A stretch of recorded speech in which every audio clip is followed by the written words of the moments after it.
शिक्षणाच्या बाबतीमध्ये आपली परंपरा खूप मोठी आहे. प्राचीन भारतापासूनची परंपरा आहे.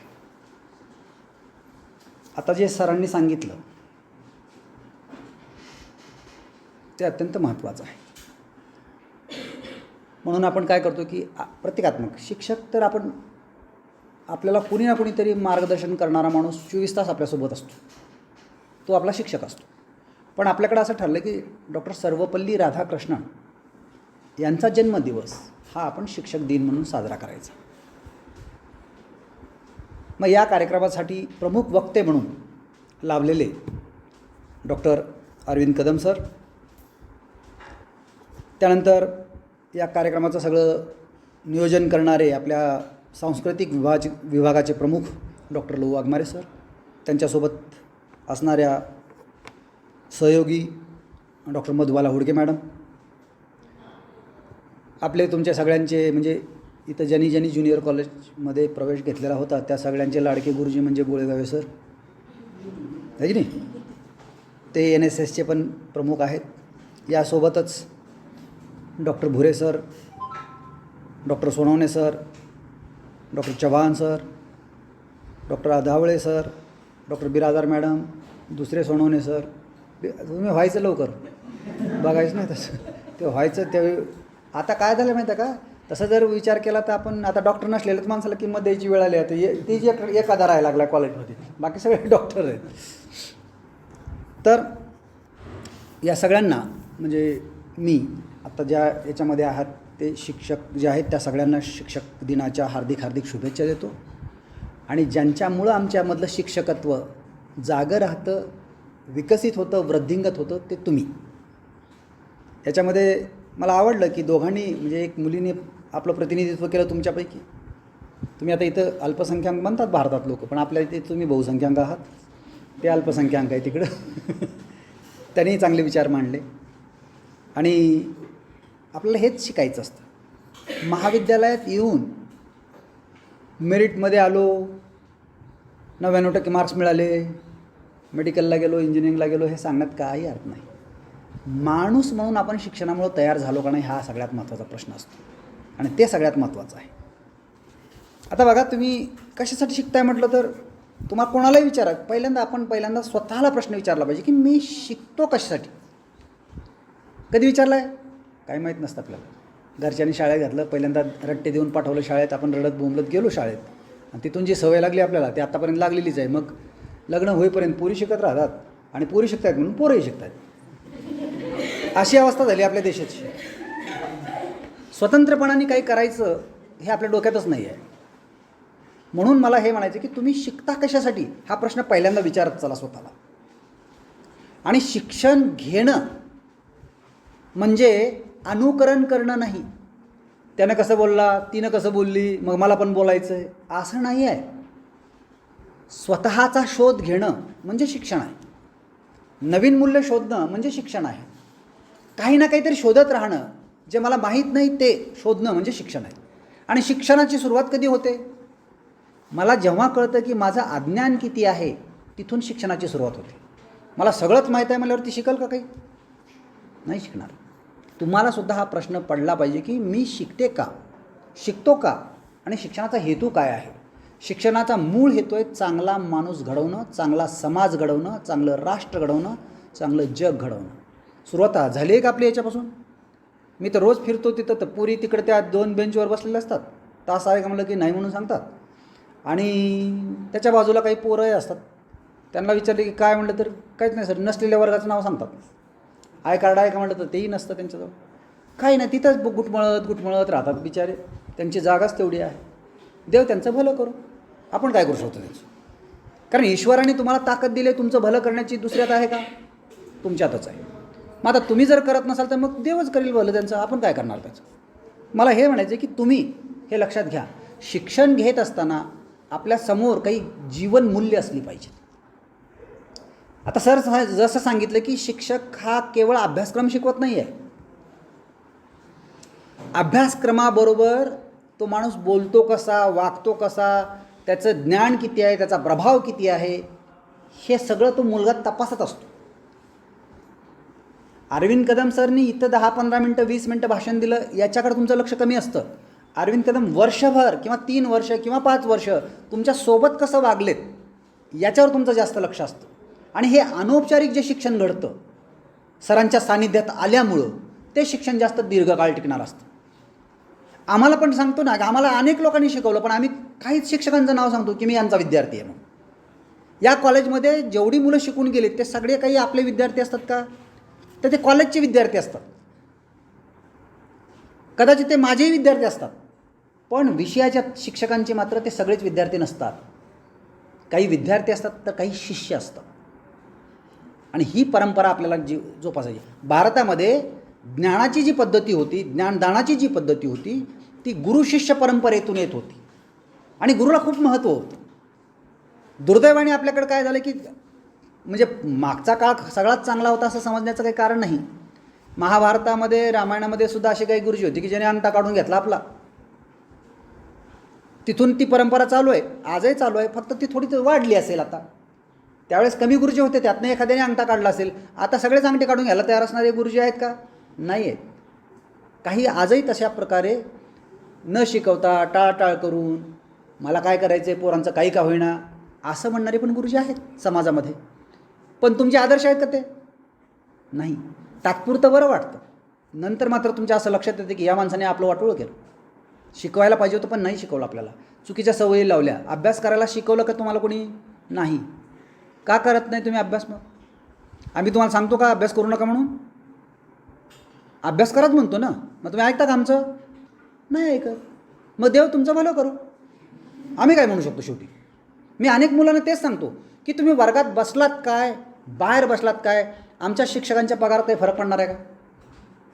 तुम्ही वर्गात आलात तर 4 गोष्टी चांगल्याच ऐकायला मिळतील ना. का तिथं वर्गात शिव्या द्यायला शिकवतं कोणी? मग तुमच्या कानावर जर चांगल्या गोष्टी पडणार असतील आणि फुकट आपले श्रम वाचून जर आपल्याला एखादी माहिती मिळत असेल, आता समजा सरांनी जे मार्गदर्शन केलं तुम्हाला, किती कॉलेजेस आहेत, किती विद्यापीठ आहेत, कोणी लिहिलं का त्याच्यात? आत्ता काही लिहायची गरज नाही आपल्याला. कशासाठी? पाठच होतं आपल्याला. एकदा ऐकलं की कॉम्प्युटर आहेत आपण, काही गरज नाही आपल्याला तशी करण्याची. आणि म्हणून आपण कधीच नोट्स घेत नाही, वाचत नाही, लिहित नाही, बोलत नाही. मॅडमकडे जाऊन एखाद्या पुस्तकाची मागणी केली आहे कधी कुणी तुमच्यापैकी? नाही करत. का? ते पुस्तकं बघितली की झोप येते आपल्याला. तुम्हालाच नाही, आम्हाला पण येते. आता एक सांगतो मला की गुरुजी किंवा तुम्ही शिक्षक घडवणं हे तुमचं काम आहे. म्हणजे विद्यार्थी जर जास्त प्रश्न विचारायला लागले तर गुरुजीला अलर्ट राहावं लागेल.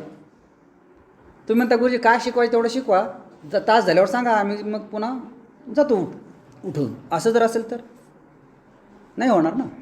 त्यामुळे शिक्षक हा तुमच्या व्यक्तिमत्वावर प्रभाव टाकायला तयार आहे, तुम्ही स्वीकारायला तयार आहात का, हा महत्त्वाचा मुद्दा आहे. सगळेच्या सगळे शिक्षक ते करतात असं मला म्हणायचं नाही, पण जे असं एकही कॉलेज नाही की जिथं चांगले शिक्षक नाहीत. सगळीकडे चांगले शिक्षक असतात, पण तुम्ही त्या शिक्षकाकडनं घ्यायची इच्छा पाहिजे. तुम्ही जर त्यांना आग्रह केला, मला सांगा की तुम्ही कुठलाही प्रश्न विचारा भूगोलामधला या दोघांना, त्यांना जर समजा त्यावेळेस माहीत नसेल तर ते म्हणतील की ठीक आहे, तुम्ही उद्या आपण त्याच्यावर चर्चा करू.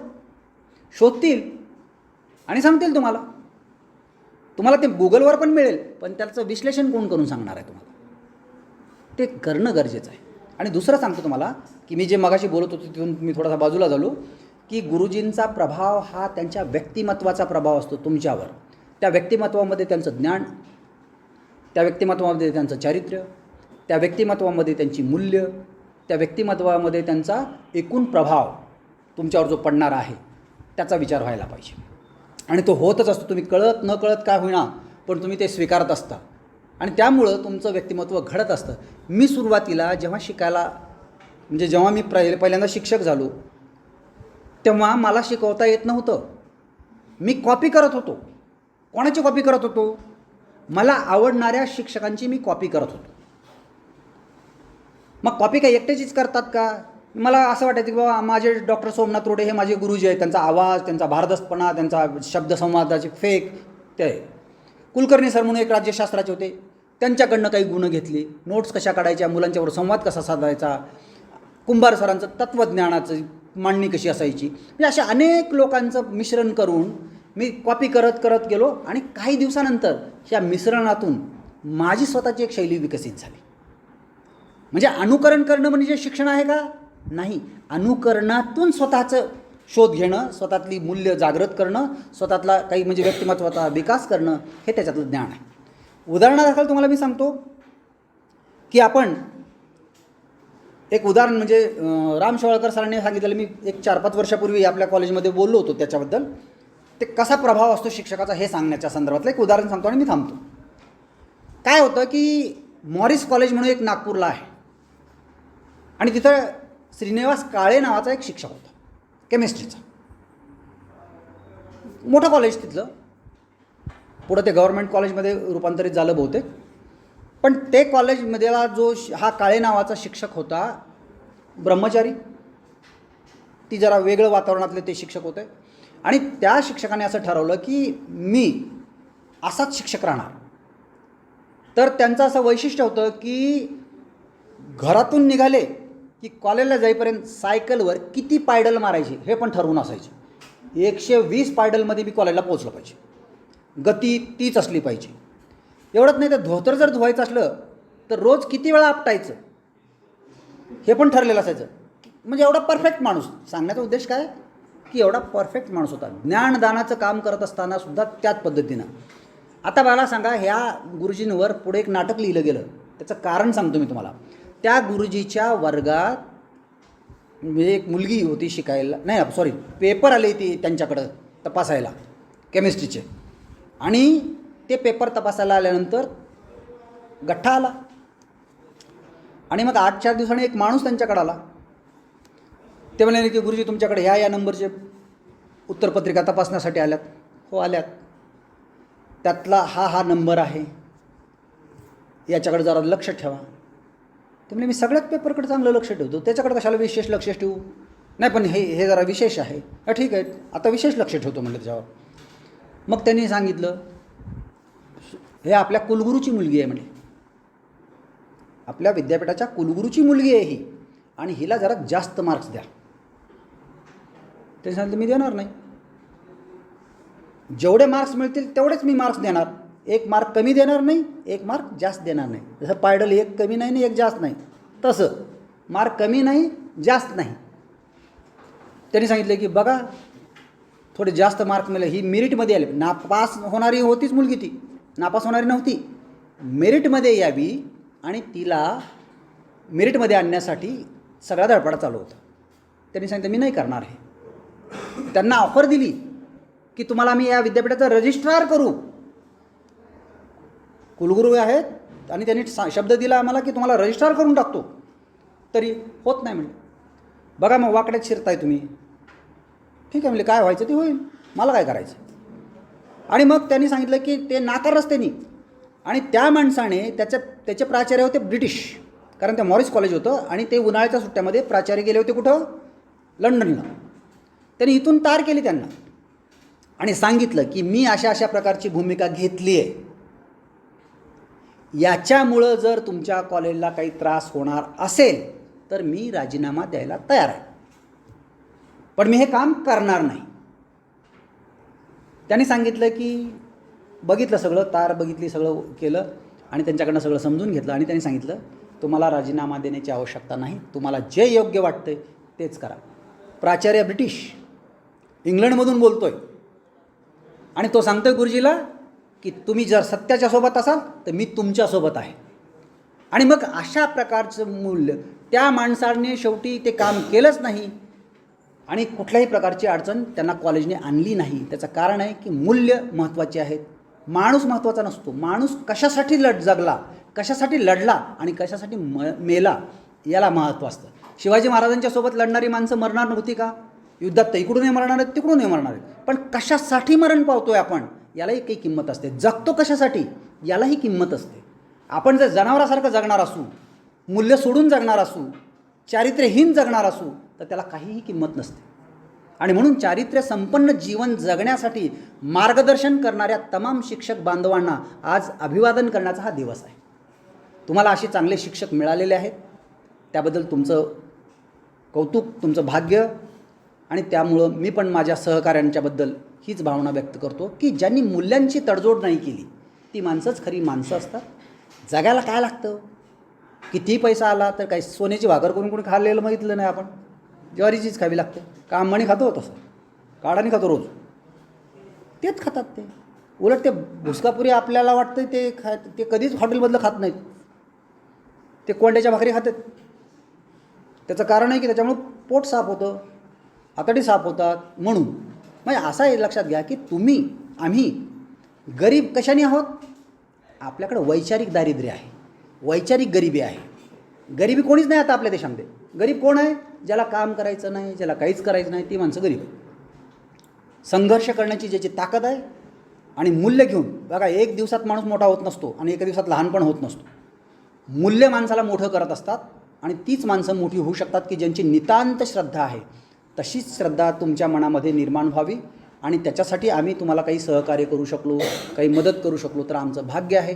पुन्हा एकदा आज या शिक्षक दिनानिमित्त आपल्या सगळ्यांना शुभेच्छा देतो, कारण तुम्ही पण आमचे शिक्षकच आहात एक प्रकारे. कारण तुम्ही जर अभ्यास करायला लावला मला तर आम्ही आपोआपच चांगले शिक्षक घडणार आहेत ना. त्यामुळे तशी तुम्हाला प्रेरणा मिळो.